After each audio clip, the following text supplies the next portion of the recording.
So I have me a 2015 Ford F-250 Power Stroke diesel, and I noticed that on YouTube there's no videos talking about how to change the fuel filter and the proper way to do it on YouTube. So I'm going to go through it real quick and just show you some pointers on it, and hopefully that will help you as you go along and not make any mistakes.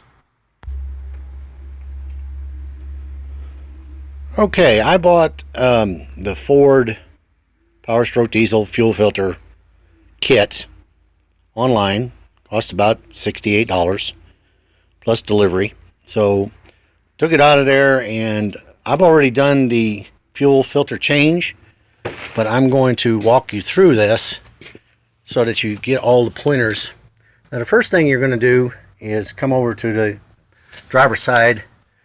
We're going to get underneath the truck, and you're going to see how the fuel filter is located. Now, a couple of pointers on this is some people talk about draining the fuel, and the way you do that is to loosen up the yellow screw, and it will actually start draining the fluid out of it. You can do that or you can't do that. It's just up to you. Make sure you take off the sensor. It's pretty simple to do. You're just going to squeeze it back here at the back and pull it off. Now, and like I said, you unscrew this to bleed it of any fuel that might be in it. The very important part about this fuel filter cover is once you take it off, it takes a 1 1/4 inch socket. I used a deep well with a 1/2 inch wrench to take it off, 1/2 inch ratchet. Once you get it off, the filter comes out with it.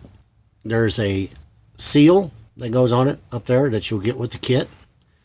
Pull the old seal off, put it back on. Diesel is a great lubricant, so you don't need to put any kind of lubricant on the seal. When you put the filter back on, you put the new one inside, it pretty much just pops out and pops back in. When you screw this in, do not make the mistake of not tightening this all the way until it stops. If you do that, you won't have any problems. But if you don't do that, you'll suck air into the fuel system and she won't start. Or she'll run for a little while and then you'll get a low pressure signal or low fuel pressure signal, and she'll shut down on you. So be very careful with that. Have this closed, tighten it up, pre-fill it with some diesel. Make sure it's full. If you're afraid of getting diesel on you, this is not the job for you to do. You better take it to a dealership because you are going to get soaked. So just keep that in mind.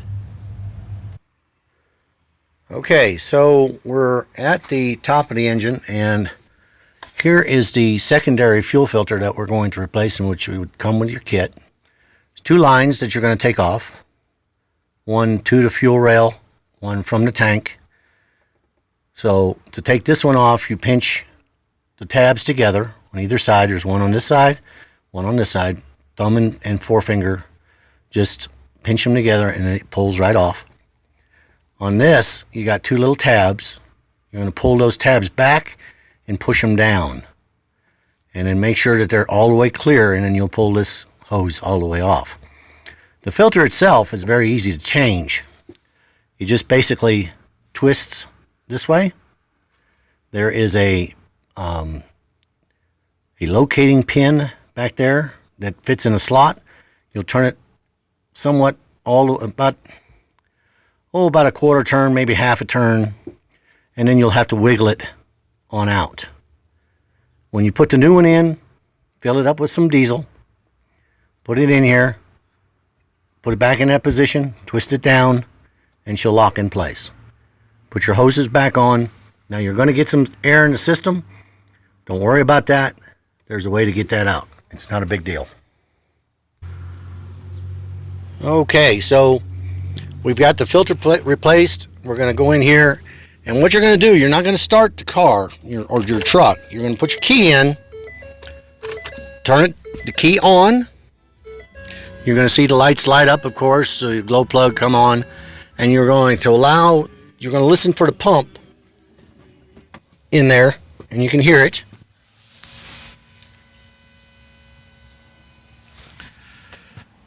You're going to allow that to go through 6 cycles.